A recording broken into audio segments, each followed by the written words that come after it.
Hey everybody, welcome to the Meddling Kids Podcast, a review of all things Scooby-Doo.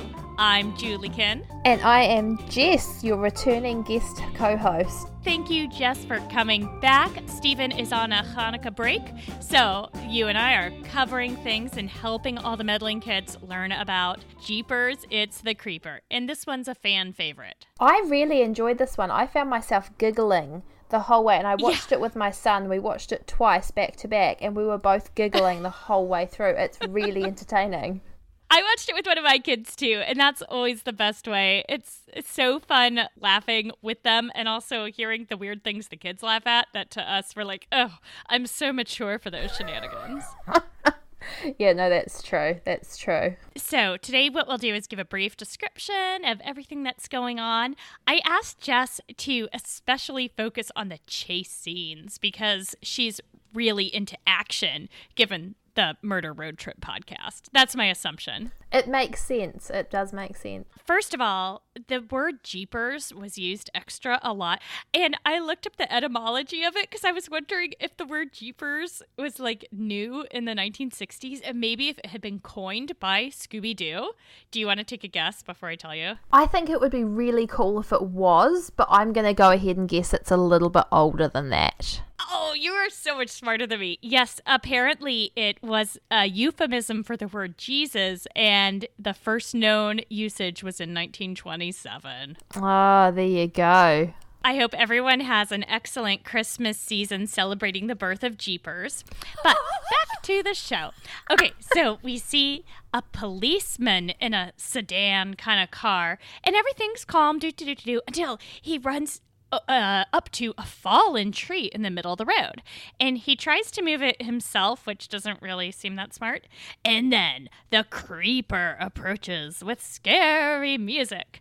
I don't know. The creeper's kind of hard to describe because he's really similar to a lot of other villains. Do you want to take a stab at it? He is. He's kind of quite nondescript Scooby-Doo villain, but he is quite tall and broad and green.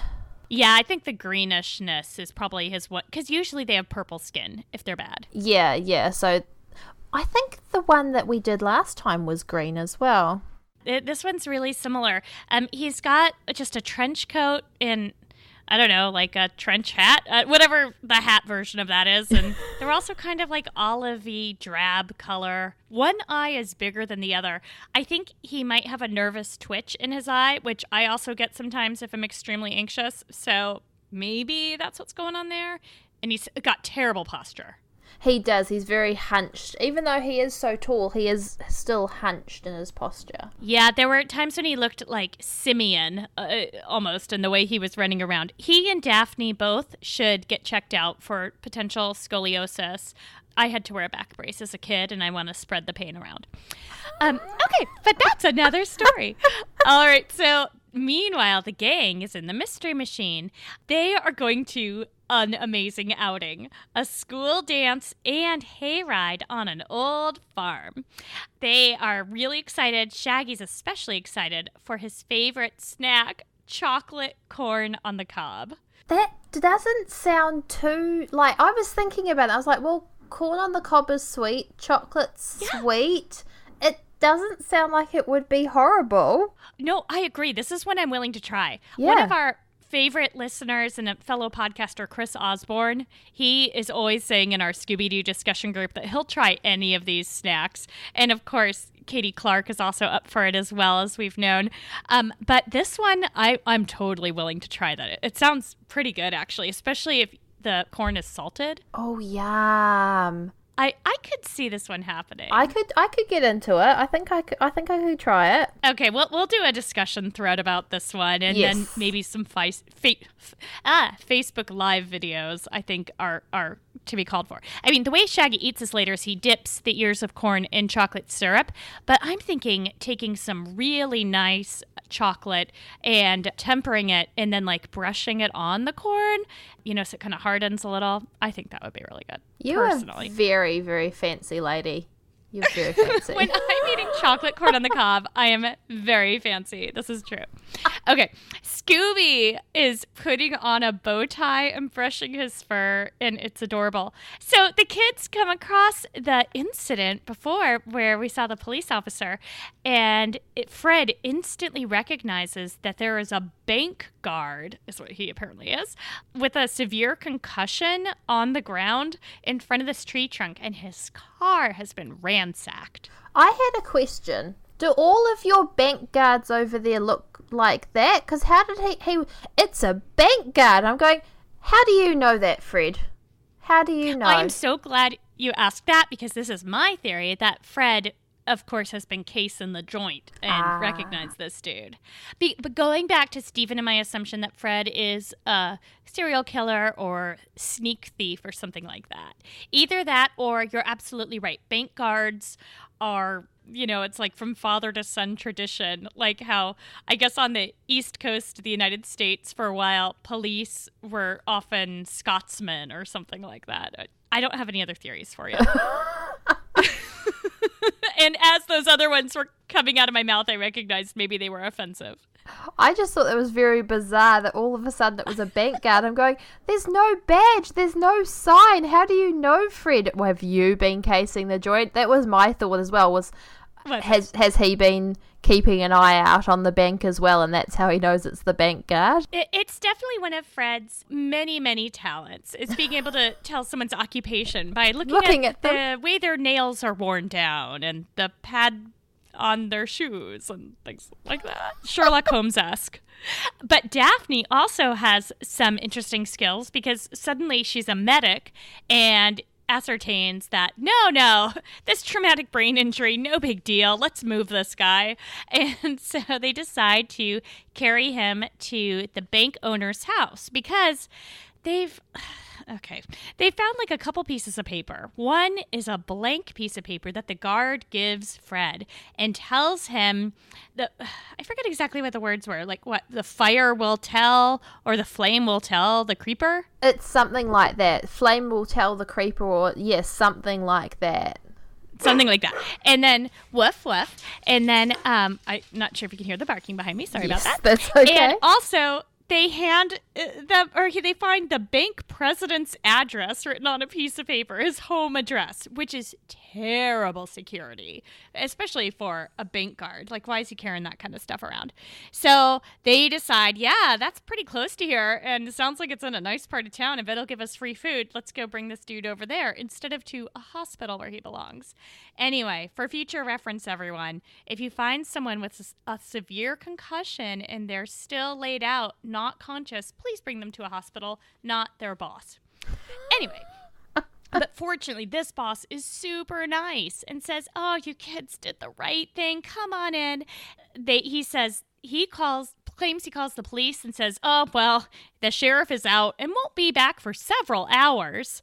Athens, Georgia, or wherever this is, they really need some more police, especially with the amount of crime that goes on here. I agree. Shocking. I agree. I thought there's nobody even at just watching The Office that could come and see this man who's obviously had a crime committed and his car ransacked.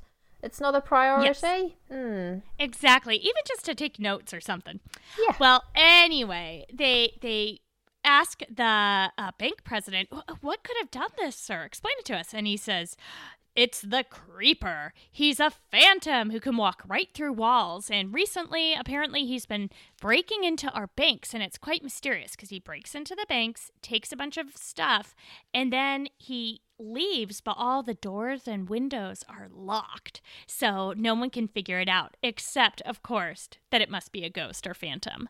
Which to me tells me this is why the Scooby Gang is always assuming everything is a ghost, because they're used to adults like this who, that's their first assumption as well. I think it's a cultural thing. Anyway, the kids are like, well, I guess we can't really do anything else. We'd love to do some breaking and entering, but I guess not today. And so they go to an actual teenagery school function. Which always surprises me, because I always think that Fred's like 32. Look how broad those shoulders are. Teenagers don't look like that unless he's been held back many years, or he's one of those like creepy dudes who just keeps hanging around high school because he keeps getting older, but the high school girls never do. or whatever that weird line is from the movie. I can't remember. I'm sure Steven will weigh in eventually. He probably knows. So yeah, this dance looks super fun. It's on a farm, and they're all dancing. There are other kids there, but we don't really see them till later. My daughter, who was watching this with me, watched the kids dance with the 1960s animation. It was like, what are they doing? What is that thing? And I was like, that is dancing. And she's like, no, because of course it's the repetitive kind of rough animation from this era. It's really fun. Well, I'll try to find like a little clip of it to put on Twitter because it was pretty amazing. There's a really nice buffet table. Fred and Daphne are dancing, and Shaggy and Velma are dancing. And it is not Velma's night because Shaggy's like stomping her feet, and then Shaggy stops dancing with Velma to dance with Scooby, which is pretty adorable. And then a really fun thing happens, which is the power goes out. You've been in high school, right? Yes, briefly. Yes. Oh, really? No, I was there the whole time.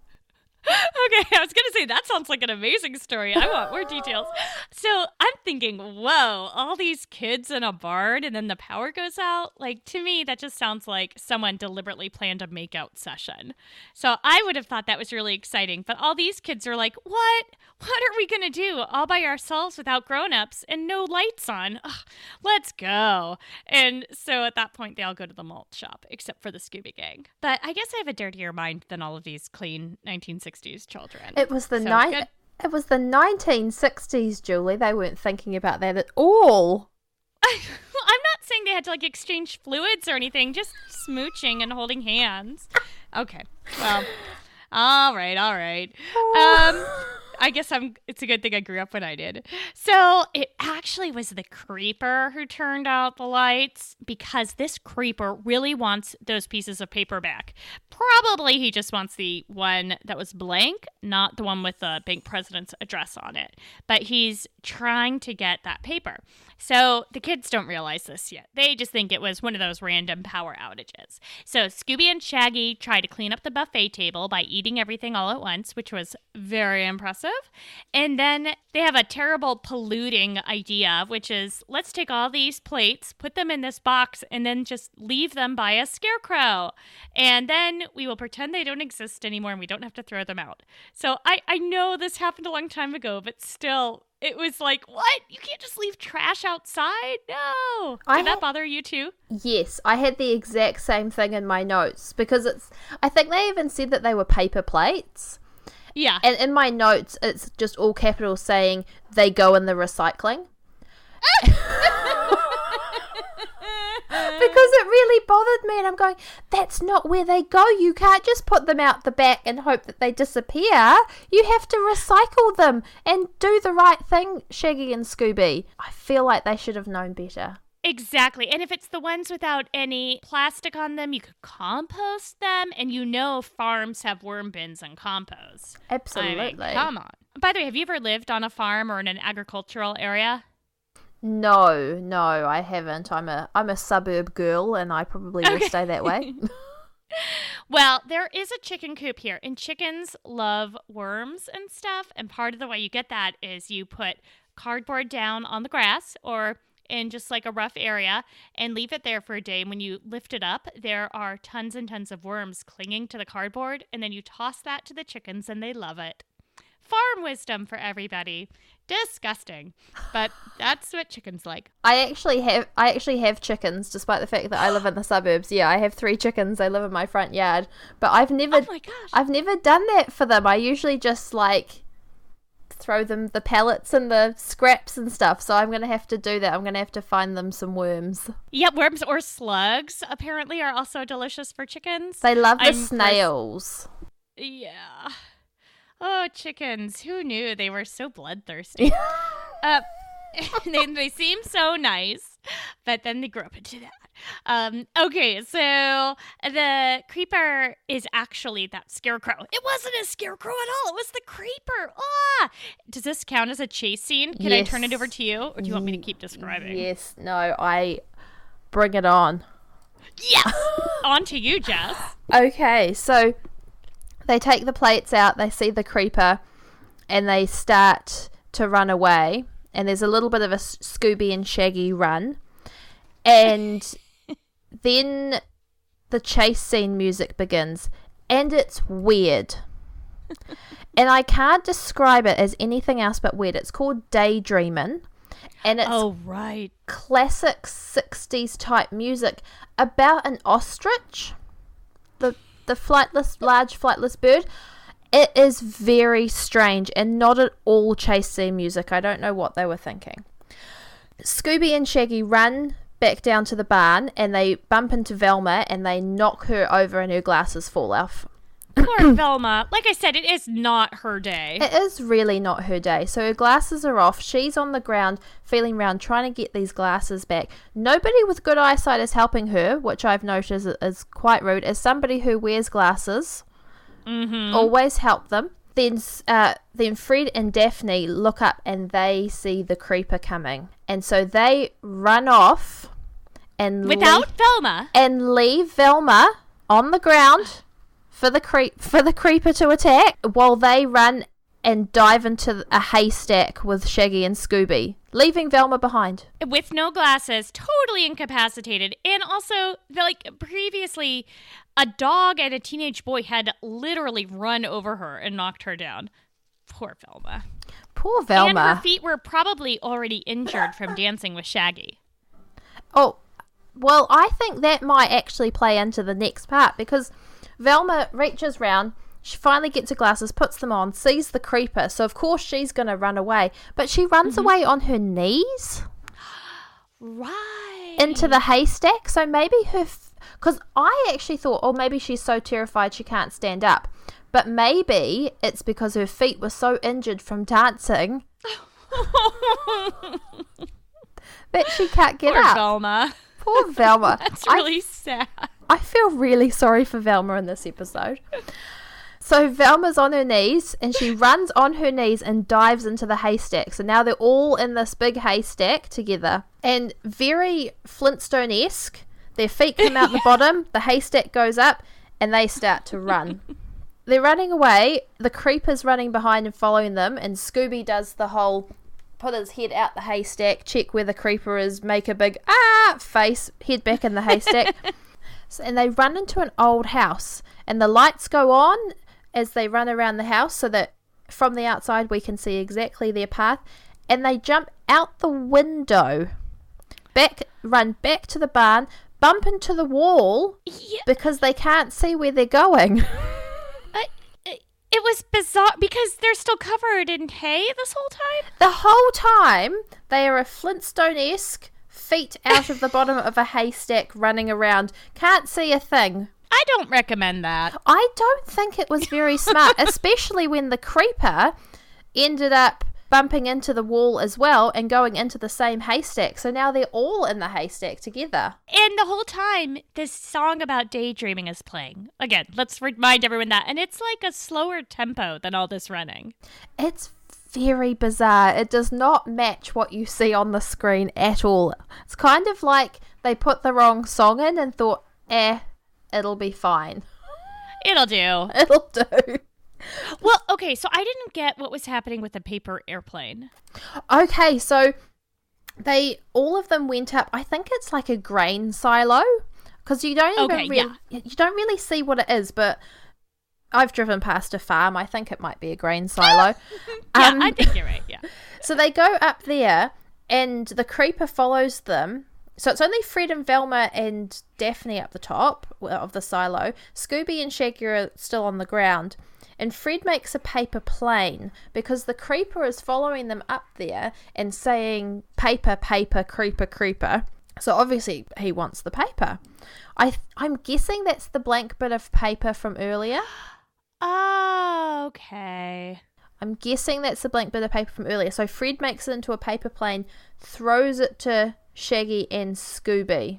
So just so that they can catch it and keep it safe. Yeah. I don't know why that didn't occur to me. I'm not just playing dumb. I'm dumb in real life. I will admit I was playing Nintendo Animal Crossing while watching this part because I was like, oh, I don't have to review the chase scene. I can tune out a little bit and just enjoy and play this addictive video game, which I think was my mistake. So forgive me. No, that's all right. That's all right. It did take me like my second watch to actually figure out why, because the first time I was like, I'm confused as to where the paper planes come in, but the second time I was like, okay, no, I got it. It's cool. Yeah. I got it. And I think that... Yeah, well, there's like a horse and cart. Oh, it keeps going. There's a classic rake gag where they stand on the rake and it hits them in the face. Oh, yeah. That was terrible. I thought, oh, well, it's a classic. And then the paper plane goes down to Fred and Velma and Daphne in a horse and cart. Shaggy and Scooby jump down to join them, and they're off on the horse and cart. The creeper's chasing behind them on a horse through a bridge. That's not the word. Through a bridge and back again. But the cart hits a rock and it dislodges, and so you've got Fred and Velma and Daphne down the cliff on the cart, and the horse with Shaggy and Scooby holding the reins keeps going until it doesn't, and it stops suddenly, and they go flying, and they land at the door of a chicken coop. And the creeper's gaining on them, but then the most important seminal thing happens of this entire episode. Scooby pretends to be a chicken so that, the creeper doesn't see them. Because, of course, Scooby with, I guess a comb on the top of his head, like a chicken comb, completely convincing. And Shaggy's, underneath some eggs. Or underneath another chicken's butt. But then when the creeper walks by, Scooby gets off an egg and it cracks and a baby chick imprints on him and thinks it's mommy. I like that chick. I thought it was hilarious. Well, after this commercial break, we can come back and talk about what happens to that baby chick. Okay. Hey, true crime fans. Have you listened to Wine and Crime yet? We're a new true crime comedy podcast hosted by 3 childhood friends who chug wine, chat true crime, and unleash our worst Minnesotan accents. Each week, us gals pick a true crime topic and pair it with a delicious wine before delving into the background and psychology behind the crime. Then we share and speculate wildly about a couple of bonkers cases related to the topic. Past episodes have included necrophilia, cults, crimes of passion, cruise ship disappearances, exorcisms gone wrong, all this over a bottle of wine, or, let's be real, 3. We're on iTunes, Google Play, Stitcher, and a number of other podcasting apps. You can also follow us on Facebook, Twitter, and Instagram at Wine and Crime Pod, and check out our website and blog at www.wineandcrimepodcast.com. We come back, and don't worry, Jess, the baby chick is still there. Phew. Velma finds a clue, which is a car that's parked, hidden in bushes, and they break in, and they find torn up negatives. And I was preparing to do this episode with Steven, and I was thinking, oh, am I going to have to explain to him what negatives are? Because he's such a little bitty baby. He's never used film in a camera, I'm sure. Just kidding, Steven. We know you're not that itty bitty of a baby. Okay, so while they're looking for clues, the baby chick is still following his mommy dog around, barking and barking, which is pretty cute. And we saw a little bit where Scooby tries to kind of reject him a little bit and have him go back, but once a bird imprints on you, that's it, dude. And so until that chicken becomes someone's dinner, he's yours, Scooby. And for the rest of the was that too much? Okay, for the rest of the episode, the chick is either on Scooby's snout or following him, and this time this chick and Scooby kind of protect each other because the creeper comes up on them while they're looking for clues, and all the kids hide behind a bush, and the baby chick comes out to kind of confront the creeper by barking at it to scare it away. And of course, Scooby realizes this chick could get stomped. So he runs out and cradles the baby chick in his arms and treats it like a baby to keep it safe from the creeper. And I think it's the bravest and best I've ever seen Scooby be. It was so ridiculously sweet. And It really was. I went, oh, It was really lovely. So the big three kids are trying to jump on the creeper, but of course they accidentally catch Shaggy and Scooby. And then Fred finds some giant footprints, and they follow these footprints. At this point, I started thinking that maybe this whole episode is about social anxiety and trying to get out of a school outing. Because, like, why didn't they want to go to the malt shop with everyone else? You know, is this all just a clever ruse of inventing a mystery where there really wasn't a mystery, just so that they didn't have to go to a school dance? But maybe that's just me. Okay, anyway, then we get to the most dramatic part of the episode, and I want to thank Katie Clark, for her email that she sent asking us to spend some time on this section of the episode, which, Katie, I was planning on doing that anyway, because I totally agree with you. I haven't talked to Jess about it yet, but we'll see what Jess thinks. Okay. Do you remember the bridge that, like, rolls up? No. It looks like wires, and there's a bridge that rolls out on these wires to go in and out of a big cavern across, like, a crevice. And so they bribe Scooby with a Scooby treat to go up there and kind of roll out the bridge so they all can walk into the cavern, because they figure that's probably where the creeper is. Unfortunately for Scooby, the baby chick catches the Scooby snack, but they still force poor Scooby onto these really thin wires to go roll out this bridge, which he does quite successfully, probably due to his low center of gravity, but he's very scared as well. He rolls out the bridge, and they go inside a beautiful cavern, and there's like stalagmites and stalactites and dripping water, and a hermit. Do you remember any of this? Yes. Did you tune out at this point? It's okay if you did. No, I remember wondering how they got into the cave, because I don't remember that bit, but I do definitely remember when they're in the cave, and it's this strange man who keeps trying to convince them that they have to stay because he hasn't had anyone over in a really long time. Yeah. And they're all going, we can guess why. Right. I mean, he seems to have a really loose grasp on reality.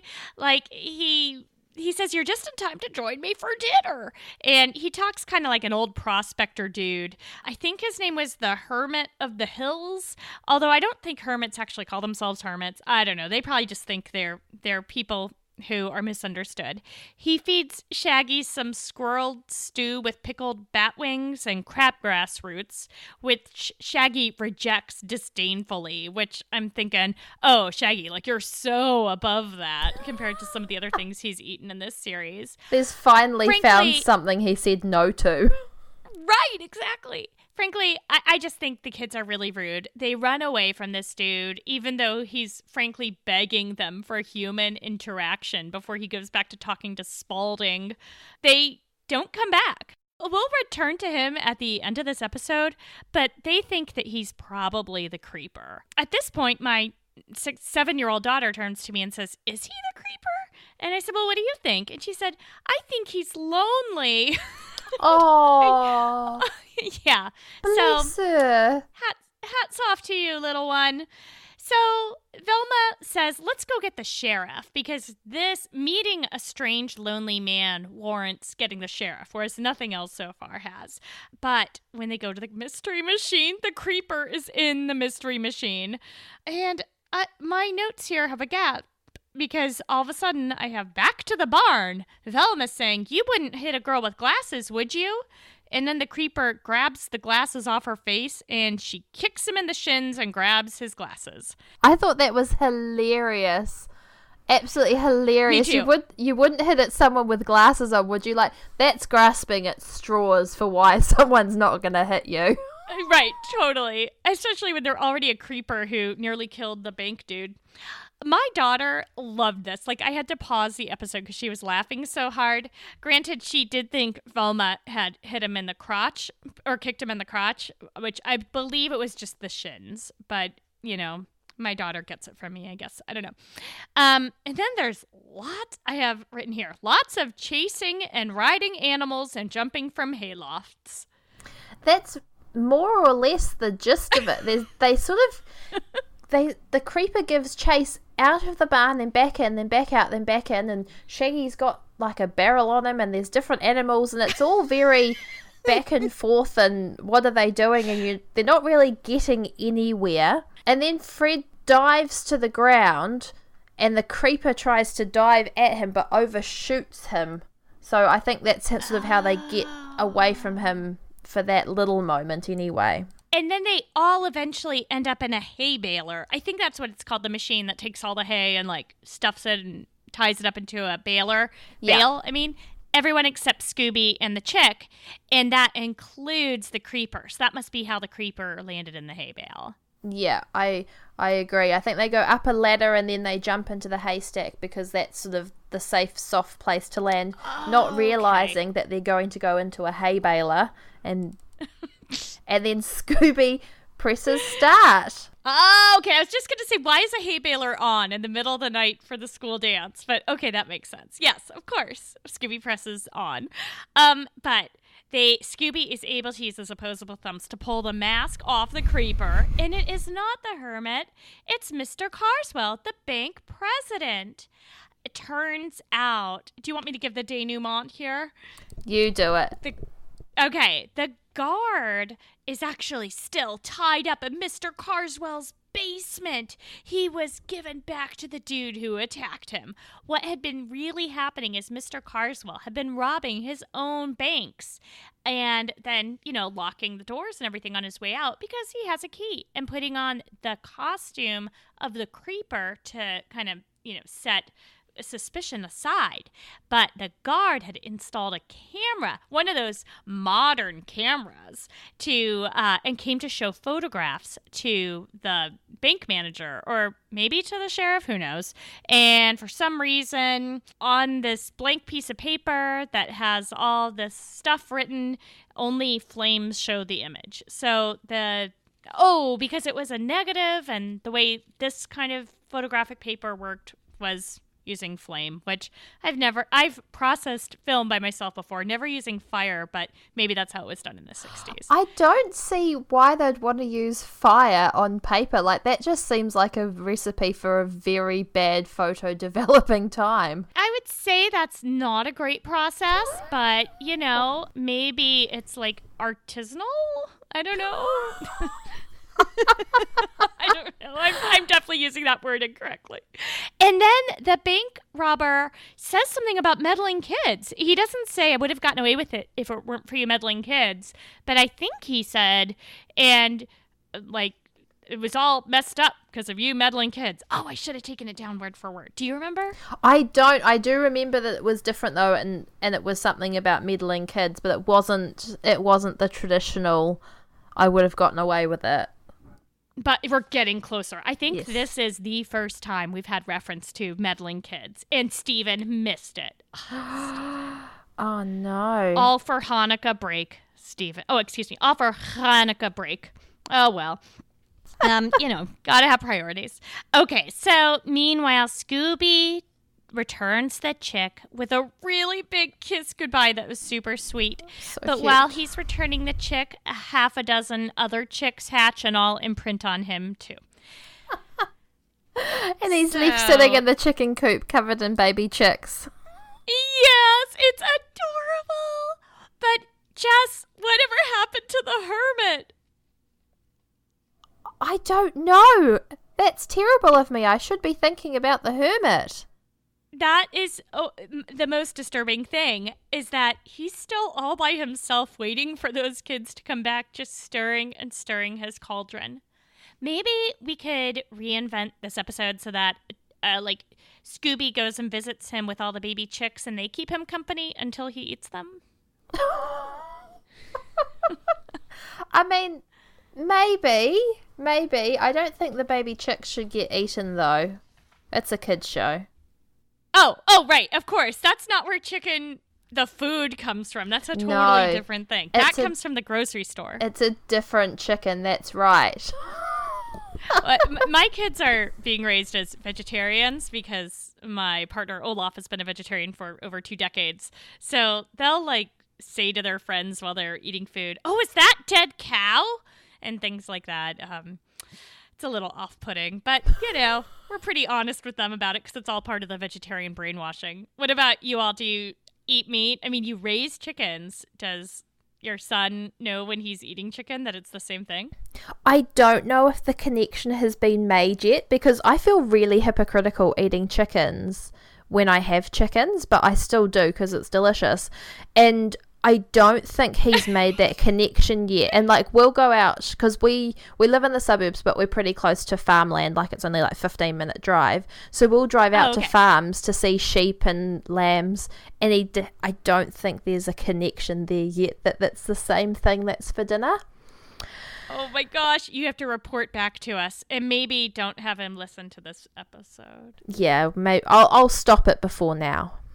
Okay, I'll be reporting on Santa Claus next. Okay. And just to stick with the holiday theme, because of course Jeepers Day is coming up.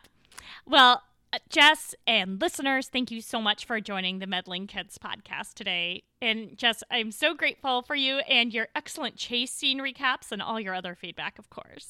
Thank you so much for having me on again. I've had a fantastic time. We can't wait for you to have availability to come back again soon.